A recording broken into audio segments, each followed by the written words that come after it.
Hi friends, అందరికీ నమస్కారం. Welcome to employees pensions news. Friends, ఇప్పుడే అందిన వార్త. ఈపీఎఫ్ఓ పెన్షనర్లకు, ఉద్యోగులకు మోదీ కీలక ప్రకటన. కేంద్రంలోని మోదీ ప్రభుత్వం కేంద్ర ప్రభుత్వ ఉద్యోగుల కోసం త్వరలోనే గుడ్ న్యూస్ వినిపించేందుకు సిద్ధమవుతుంది.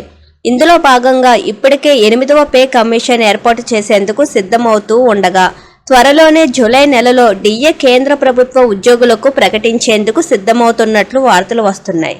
ఈ ఏడాది హోలీ సమయంలో అనగా ఏప్రిల్ నెలలో ఒక డిఏని ప్రకటించారు. ఇప్పుడు ఇదే సంవత్సరంలో రెండోసారి డిఏ ప్రకటించేందుకు కేంద్ర ప్రభుత్వం సిద్ధమవుతున్నట్లు వార్తలు వస్తున్నాయి. ఈ నిర్ణయం వల్ల మొత్తం 1 కోటి మందికి పైగా ఉద్యోగులు, పెన్షనర్లకు ప్రయోజనం కలగనుంది. మోదీ ప్రభుత్వం చివరిసారిగా ఏప్రిల్ నెలలోని డిఏ ప్రకటించింది. ప్రస్తుతం జూలై నెలలో కూడా మరోసారి డిఏ ప్రకటించేందుకు సిద్ధమవుతున్నట్లు వార్తలు వస్తున్నాయి. ప్రస్తుతం డిఏ 57.06%కి చేరుకుంది.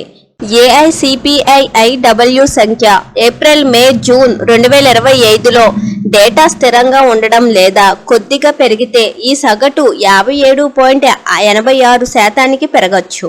సాధారణంగా డిఏ పెంపు సమీపంలోని నెంబర్ను బట్టి పెంచుతారు.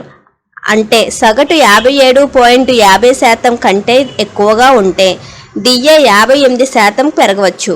అది 57.50% కంటే తక్కువగా ఉంటే డిఏ 57% వద్ద మాత్రమే ఉంటుంది. అంటే జూలై 2025లో డిఏ 2% లేదా 3% ఉంటే, అంటే జూలై 2025లో డిఏ 2% లేదా 3% ఉండే అవకాశం ఉంటుందని అంచనా వేస్తున్నారు. ఒక ఉద్యోగి కనీస ప్రాథమిక జీతం 18,000 ఉంటే 3% డిఏ పెరిగితే ఉద్యోగి కనీస జీతంలో 540 రూపాయలు పెరుగుతుంది. 58% డిఏ అంటే ఉద్యోగి వేతనం ఆ నెల 28,440 రూపాయలు చెల్లిస్తారు. అయితే ఇది 7వ పే కమిషన్ సిఫారసులకు సంబంధించిన చివరి డిఏ అని భావించాల్సి ఉంటుంది. 8వ పే కమిషన్ సిఫారసులు జనవరి 1, 2026 నుంచి అమల్లోకి వచ్చే అవకాశం ఉంటుంది.